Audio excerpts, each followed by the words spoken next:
نحمدہ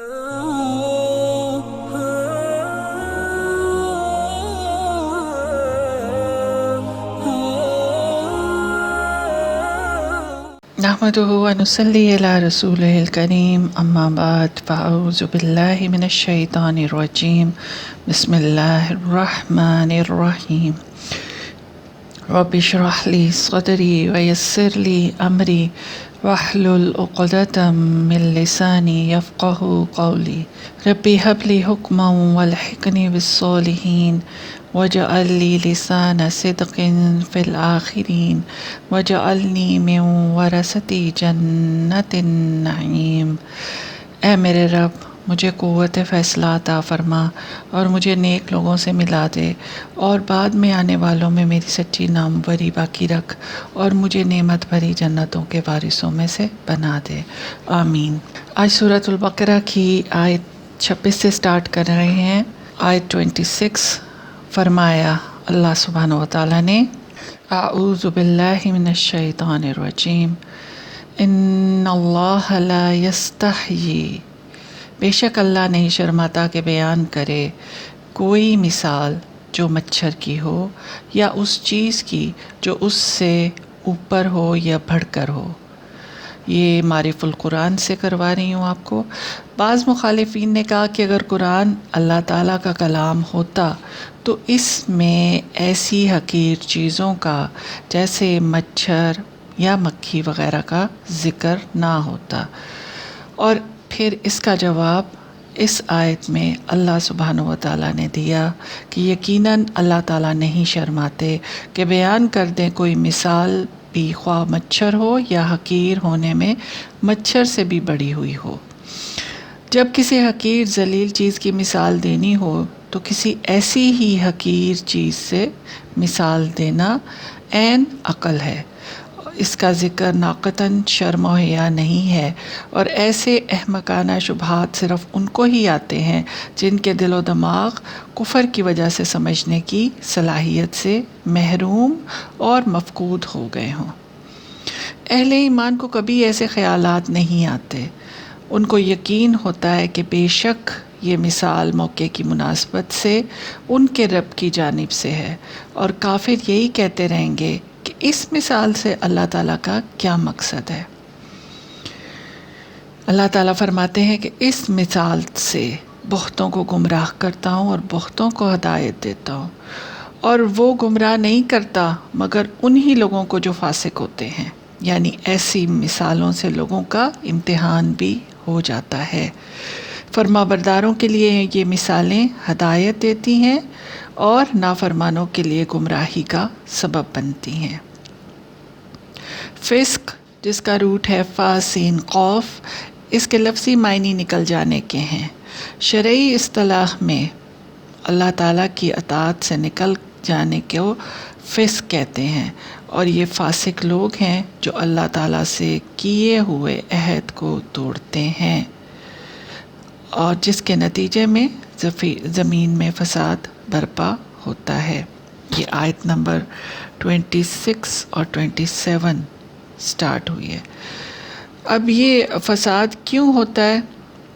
کیونکہ اللہ کی کائنات اللہ تعالیٰ کے امر سے رواں ہے، اور انسان جب نافرمانی کرتا ہے تو اس کے گناہوں کا اثر صرف اسی تک محدود نہیں رہتا، بلکہ یہ اس کے ارد گرد سب وائبس جو ہیں وہ پھیلتی جاتی ہیں، اور یہ دوسرے انسانوں میں منتقل ہوتی ہیں، اور وہ بھی پھر ایسی ہی فساد کی چیزوں میں مبتلا ہو جاتے ہیں۔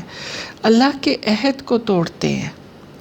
تو عہد کیا ہوتا ہے؟ عہد اس معاہدے کو کہتے ہیں جو دو شخصوں کے درمیان ہو، اور میثاق وہ معاہدہ ہوتا ہے جو قسم کے ساتھ مضبوط اور مستحکم کیا جائے۔ یہاں اس ازلی معاہدے کی بات ہے جو عالم کی پیدائش سے پہلے تمام انسانوں نے اپنے رب سے باندھا تھا، اور جس کو قرآن میں ہی عہد الست کہا گیا ہے۔ آیت نمبر 27 ہے، اور معرف القرآن سے ہی ہے کہ دوسرا وہ عہد جو اللہ تعالیٰ نے جوڑے رکھنے کا حکم دیا تھا، جو انسان کا اپنے ماں باپ اور تمام عزیزوں سے ہوتا ہے، اپنے پڑوسی سے، شرکائے کار سے، مسلمانوں سے اور عام انسانوں کے ساتھ، ان تمام تعلقات کے پورے حقوق ادا کرنا ہی اسلام ہے، یہی اسلام ہے۔ کیونکہ جب ہم دوسروں کے حقوق ادا کرتے ہیں تو کہیں بھی توازن بگڑتا نہیں ہے اور سلامتی رہتی ہے، اور اسلام کے معنی ہی پیس اور سلامتی ہیں۔ تو ان میں کوتاہی سے پھر اگر یہ نہیں کیے جاتے اور عہدوں کو توڑا جاتا ہے تو پھر فساد برپا ہوتا ہے۔ تعلقات قطع کرنے کو حرام قرار دیا ہے۔ حقوق اللہ اور حقوق العباد کی ادائیگی ضروری مقرر کی گئی ہے، ان کو قطع کرنا فساد فی الارض بتایا گیا، اور یہی لوگ خسارہ اٹھانے والے ہیں، اور آخرت میں یہ لوگ اندھیروں میں ہوں گے اور دنیا میں یہ لوگ برکت سے محروم رہتے ہیں۔ درس قرآن سے ہے، گمراہی ان لوگوں کا حصہ ہے جو فاسق یعنی نافرمان ہے، یا فاسق سے مراد کافر ہیں، ورنہ قرآن کریم میں فاسق کافر اور گنہگار مومن دونوں کے لیے استعمال ہوا ہے۔ ان کی خصلتیں آگے بتائی گئی ہیں۔ ینقضون عہد اللہ بعد میثاقہ، وہ توڑتے ہیں اس عہد کو جو اللہ تعالیٰ سے استحکام کے بعد پکا کر چکے ہیں، یعنی استحکام مستحکم کر چکے ہیں۔ یہ وہی عہد ہے جس کو عہد الست کہتے ہیں، اور یہ سورۃ الاعراف میں آیت 172 میں اس کا ذکر آئے گا، آگے بھی انشاءاللہ تفصیل سے آئے گا۔ پھر فرمایا وَيَقْطَعُونَ مَا أَمَرَ اللَّهُ بِهِ أَن يُوصَلَ وَيُفْسِدُونَ فِي الْأَرْضِ، وہ قطع کرتے ہیں ان تعلقات کو جن کو جوڑنے کا حکم اللہ تعالیٰ نے دیا ہے۔ اس میں تمام وہ باتیں آ گئیں جو تعلقات اللہ اور بندے کے درمیان ہیں، یعنی حقوق اللہ، اور جو باہم بندوں کے درمیان یعنی حقوق العباد، جیسا کہ اوپر بیان پہلے میں نے آپ سے کر دیا ہے۔ ان کو پورا کرنا دین اسلام ہے اور ان کو توڑنا فسق ہے۔ تیسری خصلت فرمائی یفسدون فی الارض، کہ وہ فساد کرتے ہیں زمین میں، جیسے دوسروں پر ظلم کرنا، حق تلفی کرنا، کسی کی بے آبروئی کرنا، بے عزتی کرنا، کسی کا مال غصب کرنا، نبی صلی اللہ علیہ وسلم سے دعوت رکھنا، نو مسلموں کو بہکانا۔ تو جو حرکات بھی اللہ تعالیٰ کی رضا کے خلاف ہو وہ سب فساد ہے، اور ایسے ہی لوگوں کے بارے میں فرمایا اولئک ھم الخاسرون، یہی لوگ پورا خسارہ اور نقصان اٹھانے والے ہیں۔ ابن کثیر سے ہے کہ یہ وہ عہد ہے جس کے بارے میں اللہ تعالیٰ نے فرمایا کہ فاسق اسے توڑ دیتے ہیں، اور اس سے مراد اللہ تعالیٰ کی طرف سے مخلوق کو اطاعت کا تاکیدی حکم ہے اور معصیت سے مکمل اجتناب ہے۔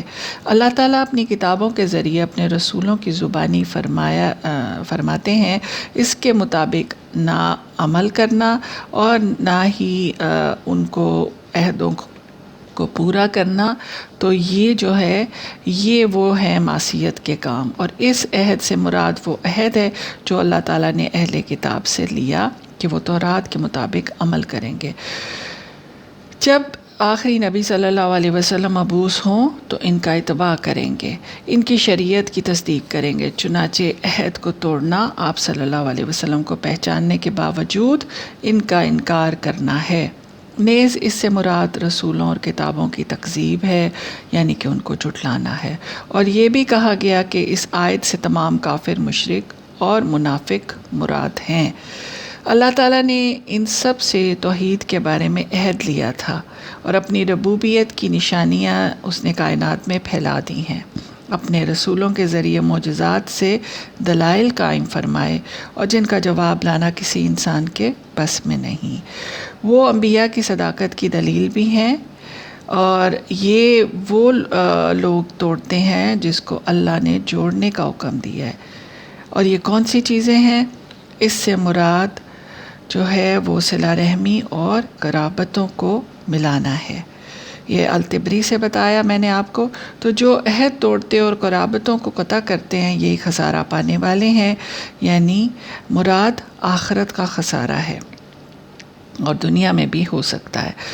اور یہ خسارہ جو ہے یہ لفظ خسرہ سے نکلا ہے، خا سین را سے نکلا ہے، اور یہ جامع لفظ ہے، اور اس کا ذکر سورۃ العصر میں بھی آیا ہے، والعصر ان الانسان لفی خسر۔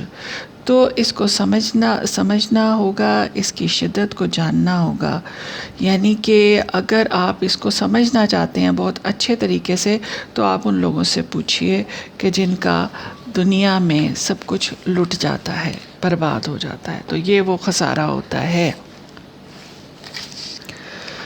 اور پھر یہ جو فرمایا کہ ما امر اللہ بہ ان یوصل، یعنی جو حکم دیا اللہ نے اس کو قطع کرتے ہیں، جن روابط کے قیام اور استحکام پر اللہ کی اجتماعی اور انفرادی فلاح کا انحصار ہے، یعنی کہ انسان کا انحصار ان چیزوں کے پر ہے۔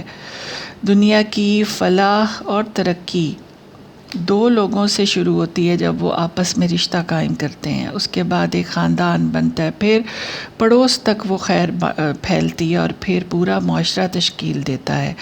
تو یہ جو ہے یہ انسانی تمدن کا فلاح کا دار و مدار اس پر ہے، اس کو یہ کاٹتے اور قطع کرتے ہیں۔ اس مختصر جملے میں اس قدر وسعت ہے کہ انسانی تمدن اور اخلاق کی پوری دنیا پر پھیلی ہوئی ہے، جو دو آدمیوں کے تعلق سے بین الاقوامی تعلقات تک ہے۔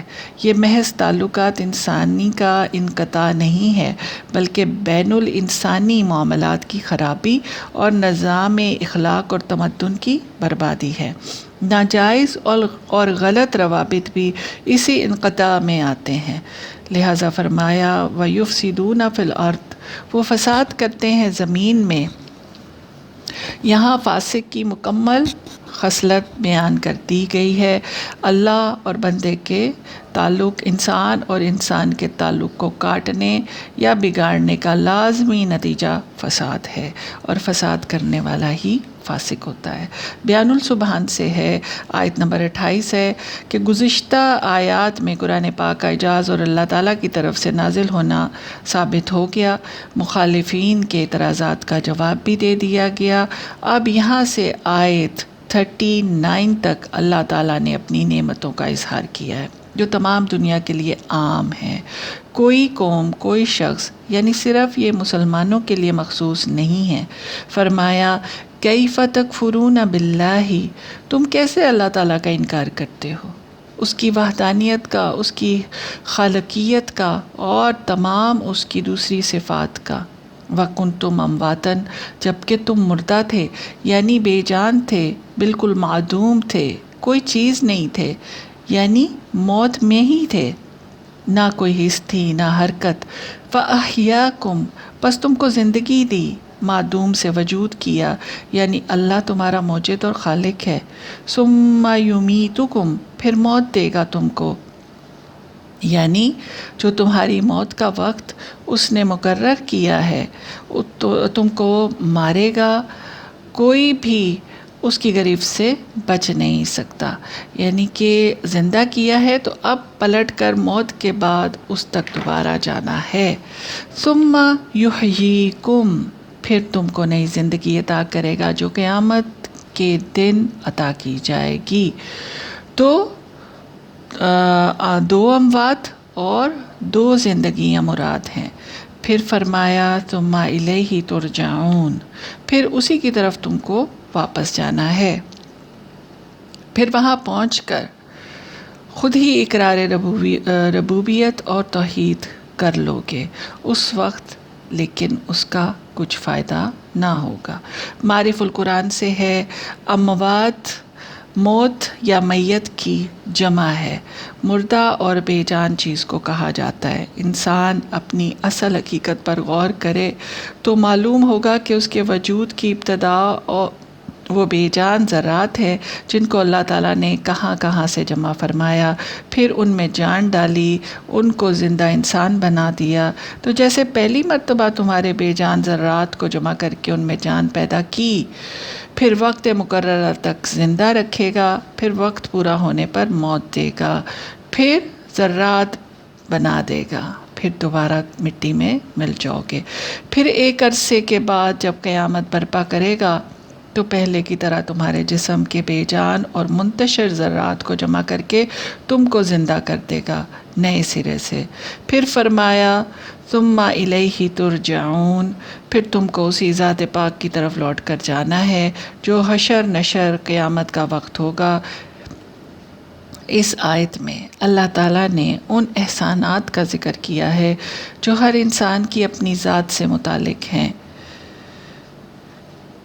یعنی زندگی، پھر دنیا، پھر آخرت، اور زمین اور آسمان کی جتنی نعمتیں ہیں وہ سب اسی زندگی پر موقوف ہیں۔ زندگی کی نعمت تو ظاہر ہے، مگر اس آیت میں موت کو بھی نعمت میں شامل کیا گیا ہے۔ تو یہاں یہ بات ہمیں سمجھ لینی چاہیے کہ جو شخص یا جو انسان جس پر یہ موت دائمی زندگی کا دروازہ ہے، وہ جب آتی ہے تو اس کے بعد وہ مکمل مر نہیں جاتا، بلکہ اس کو دوبارہ پھر کھڑا ہونا ہے اپنی زندگی میں، جو دنیا میں گزاری ہوئی زندگی ہے اس کے حساب کتاب کے لیے۔ تو یہاں پر ایک اور مسئلہ بھی ہمیں سمجھ لینا چاہیے کہ جو شخص بھی یا جو انسان بھی رسول اللہ صلی اللہ علیہ وسلم اور قرآن کا منکر ہے، اللہ تعالیٰ کے نزدیک وہ بھی منکرین خدا کی فہرست میں شامل ہے، اور یہ بات تمام انسانوں کو اچھی طرح سمجھ لینی چاہیے۔ تفسیر تفسیر القرآن سے ہے کہ اس آیت میں زندگی اور موت کے 4 مراحل کا ذکر کیا گیا ہے، پہلے موت، پھر زندگی، پھر موت، اور پھر ہمیشہ کی زندگی۔ اور یہ زندگی ہوتی کیا ہے؟ یعنی کہ یہ جو دنیا میں ہمارے پاس اس وقت ہم موجود ہیں، تو یہ زندگی کیا ہے؟ یہ روح اور جسم کے ملنے کا نام ہے، اور ان کے الگ الگ ہونے یا ان میں فاصلے کا نام موت ہے۔ تمام جملہ انسانوں کی ارواح پیدا ہو چکی، یہ پہلی حالت موت ہے۔ دوسری حالت انسان کی پیدائش سے لے کر مرنے تک ہے۔ جسم اپنے اپنے وقت پر عطا کیے جاتے ہیں۔ تیسری حالت موت سے حشر تک ہے، اور یہ جو کہا ہے نا جسم اپنے اپنے وقت پر عطا کیے جاتے ہیں، تو آپ دیکھیں کہ جب بچہ پیدا ہوتا ہے تو وہ کتنا ہوتا ہے، ماں کے پیٹ میں کیسے ہوتا ہے، اور پھر دنوں میں، مہینوں میں، سالوں میں وہ بڑھ کر کہاں پہنچ جاتا ہے۔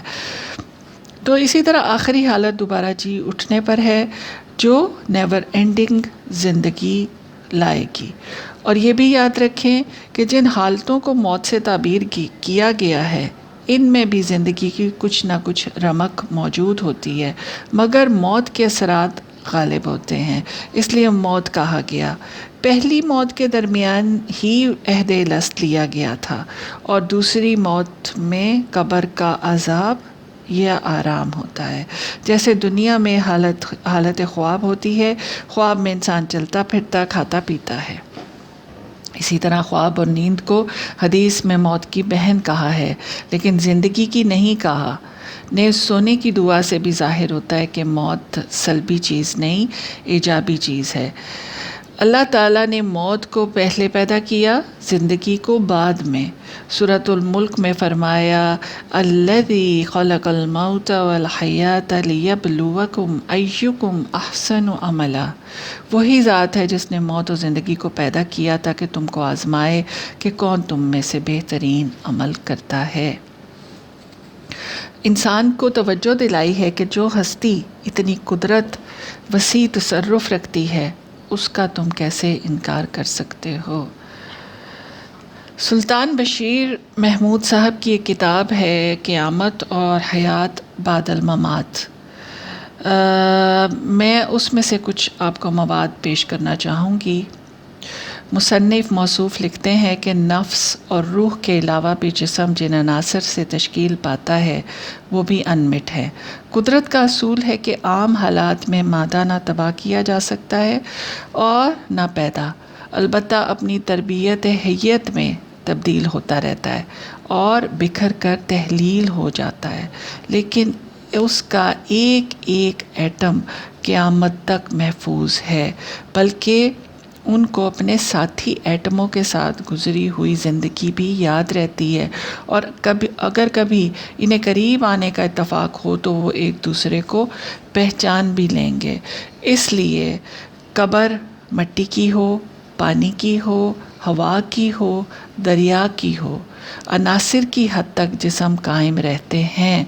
جیسے ہم اپنے بچھڑے ہوئے دوستوں کو یاد رکھتے ہیں، کبھی بھولتے نہیں ہیں، نفس بھی اپنے بکھرے ہوئے عناصر کو یاد رکھتا ہے، اور جب حکم ہوگا وہ دوبارہ اکٹھے ہو کر محفوظ شدہ ڈیزائن کے مطابق زندگی کی محفل نشاط برپا کریں گے۔ بے شک اللہ تعالیٰ ہر چیز پر قادر ہے۔ تو یہاں ہمیں سوچنا چاہیے کہ جب لوٹنا اللہ تعالیٰ ہی کی طرف ہے تو پھر اللہ کی وحدانیت اور اس کی فرما برداری سے انکار کیوں کریں؟ حضرت علی رضی اللہ تعالیٰ عنہ کا قول ہے، ایام تمہاری عمروں کے صحیفے ہیں، لہٰذا ان کو احسن اعمال سے پر کرو۔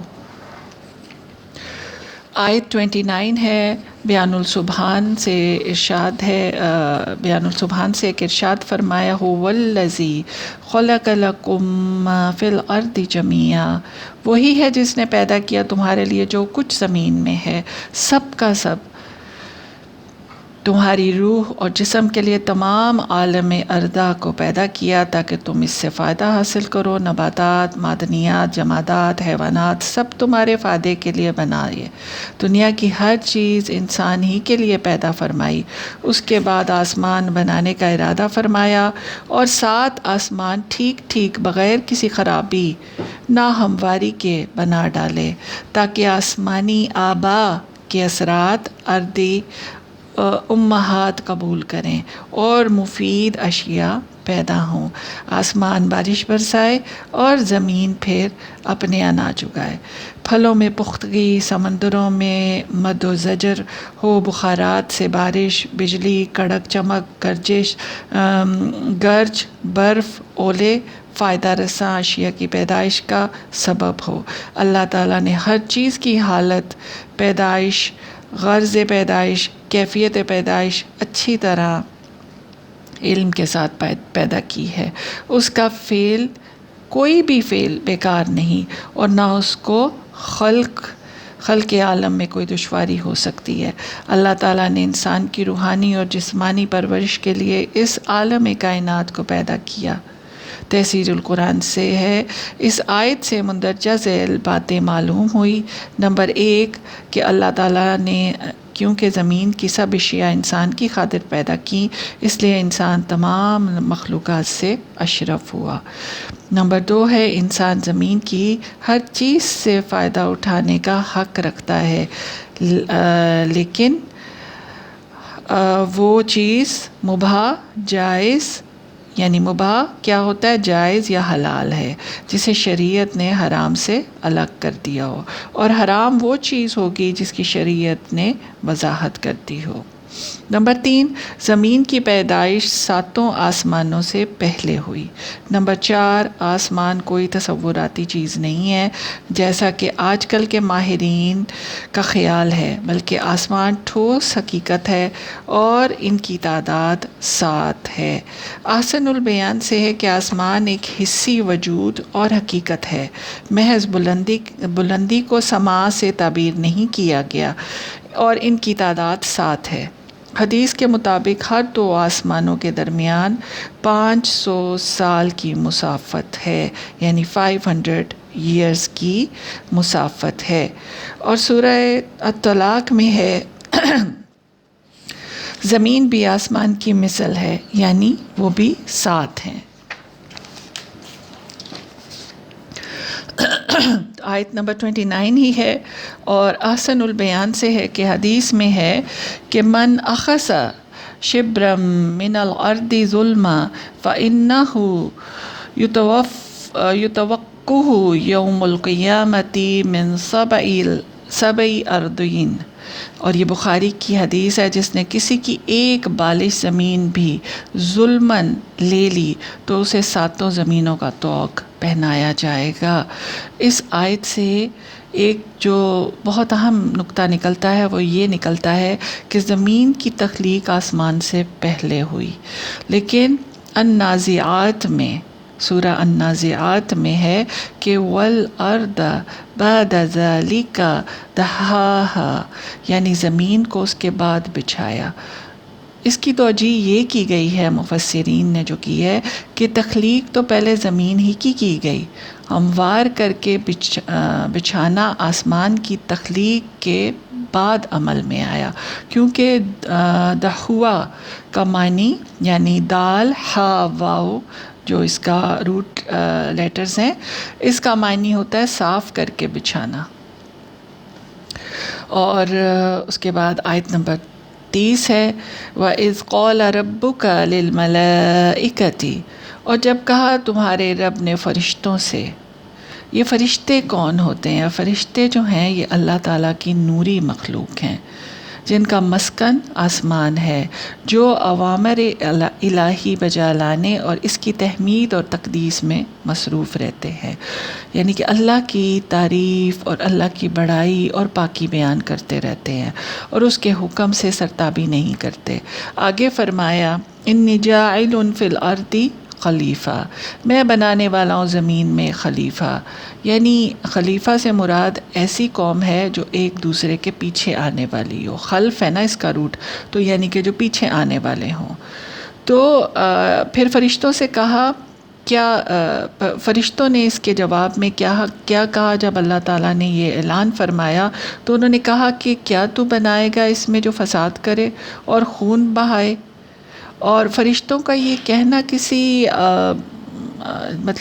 کسی حسد کی وجہ سے نہیں تھا یا کسی اعتراض کی وجہ سے نہیں تھا، نعوذ باللہ، بلکہ وہ معلوم کرنا چاہتے تھے کہ اس میں اللہ تعالیٰ کی کیا حکمت ہے، جبکہ ان میں کچھ ایسے لوگ ہوں گے، کیونکہ ان کے خیال میں تھا کہ جبکہ ان میں کچھ ایسے لوگ ہوں گے جو فساد اور خون ریزی کریں گے، اور اگر یہ مقصد ہو کہ وہ تیری عبادت کریں گے تو ہم ہیں تیری عبادت کرنے کے لیے، ہم تیری تسبیح کرتے ہیں ساتھ حمد کے، اور تیری تقدیس بیان کرتے ہیں، پاکی بیان کرتے ہیں، ہم سے وہ خطرہ بھی نہیں جو نئی مخلوق سے متوقع ہے۔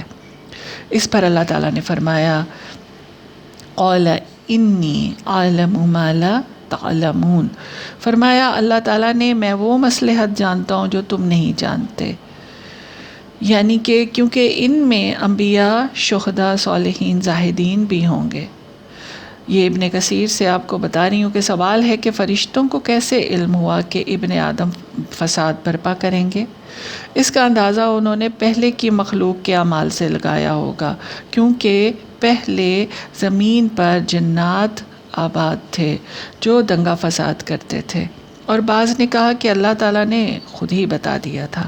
معرف القرآن سے ہے کہ جب اللہ تعالیٰ نے فرشتوں سے کہا میں زمین میں ایک نائب بنانے والا ہوں، اور یہ نائب کیوں بنانے والا ہوں کہ تاکہ اللہ کے جو احکامات ہیں ان کو زمین پر بھی نافذ کرے۔ تو فرشتوں نے کہا کیا ایسے لوگوں کو پیدا کریں گے جو فساد اور خون ریزیاں کریں؟ فرشتوں کی یہ گزارش نہ اعتراض کے لیے تھی، نہ اپنا استحقاق جتانے کے لیے، بلکہ ان کو کسی طرح یہ معلوم ہو گیا تھا کہ نئی مخلوق میں نیک اور بد دونوں طرح کے لوگ ہوں گے جو زیادہ خرابی پیدا کریں گے، اس لیے کہا ہم ہر خدمت کے لیے حاضر ہیں، کوئی نیا عملہ بڑھانے اور نئی مخلوق پیدا کرنے کی کیا ضرورت ہے، جبکہ احتمال ہے کہ آپ کی مرضی کے خلاف کام کریں گے۔ فرمایا اللہ تعالیٰ نے جو چیز تمہاری نظر میں بنی آدم سے مانے ہے وہی چیز ان کی تخلیق کا اصل سبب ہے، نہ یہ کہ تم فرمانبرداروں سے ہو سک رہا ہے، یعنی کہ تم فرشتوں سے ہو رہا ہے، اور نہ ہی اعتدال سے تجاوز کرنے والی مخلوق یعنی کہ جنات سے۔ ان میں شر و فساد کا عنصر غالب ہے، اس کام کے لیے موضوع ایسی مخلوق ہو سکتی ہے جس میں شر اور فساد کا عنصر غالب نہ ہو، تبھی اجرا، احکام اور انتظام وقوع میں آ سکتے ہیں، اور اس کے لیے خاص علم کی ضرورت بھی ہے جو ملائکہ کی پہنچ سے خارج ہے۔ درس قرآن سے آتا ہے کہ اس سے پہلے اللہ تعالیٰ نے اپنی ظاہری نعمتیں جو نوع انسانی کو عطا فرمائی ان کو یاد دلا کر توحید کی دعوت دی۔ اب باطنی نعمت یاد دلائی جا رہی ہیں تاکہ اللہ تعالیٰ کے شکر گزار فرمانبردار مطیع ہو کر زندگی گزاریں۔ چنانچہ دنیا کے پہلے انسان اور بنی نوح انسان کے جد امجد آدم علیہ السلام کے شرف اور فضیلت کو یاد دلایا جاتا ہے کہ کیسے ان کو اللہ تعالیٰ نے اپنی قدرت سے پیدا کیا، ان کو علم کی دولت دی، مسجود ملائکہ بنایا، خلیفہ ہونے کی عزت بخشی، تمام انسانوں کو ان کی اولاد ہونے کا فخر عطا فرمایا۔ آپ علیہ السلام کا نام قرآن کریم کی 9 سورتوں میں 25 جگہ آیا ہے۔ 11 سورتوں میں آپ کا ذکر کیا گیا ہے، سورہ بقرہ، اعراف، اسراء، کہف، طٰہٰ، اور ان میں نام اور صفات دونوں کے ساتھ آئے ہیں، یعنی کہ سورہ الحجر اور صاد میں صفات کے ساتھ ذکر آیا ہے۔ آل عمران، مائدہ، مریم اور یاسین میں ضمنی طور پر نام لیا گیا ہے۔ قرآن پاک کا اعجاز ہے کہ ایک ہی واقعے کو مختلف صورتوں میں ان کے مضامین کی مناسبت سے بیان فرماتا ہے۔ جب اللہ تعالیٰ نے فرشتوں کو آپ علیہ السلام کی اطلاع دی، یعنی آدم علیہ السلام کی، کہ میں زمین پر اپنا ایک خلیفہ بناؤں گا، تو فرشتے حیرت میں رہ گئے اور وہی کلام ہوا جو پہلے میں آپ کو بتا چکی ہوں۔ اللہ تعالیٰ نے ملائکہ کو حاکمانہ طرز سے جواب دیا کہ تخلیق آدم اور خلافت ارضہ کی حقیقت تم نہیں جانتے، اس کا علم مکمل طور پر میرے پاس ہے۔ وآخر دعوانا ان الحمد للہ رب العالمین۔ ربنا تقبل منا انک انت السمیع العلیم وتب علینا انک انت التواب الرحیم۔ سبحانک اللہم و بحمدک اشہد ان لا الہ الا انت استغفرک و اتوب الیک۔ الہی آمین۔ السلام علیکم ورحمۃ اللہ وبرکاتہ۔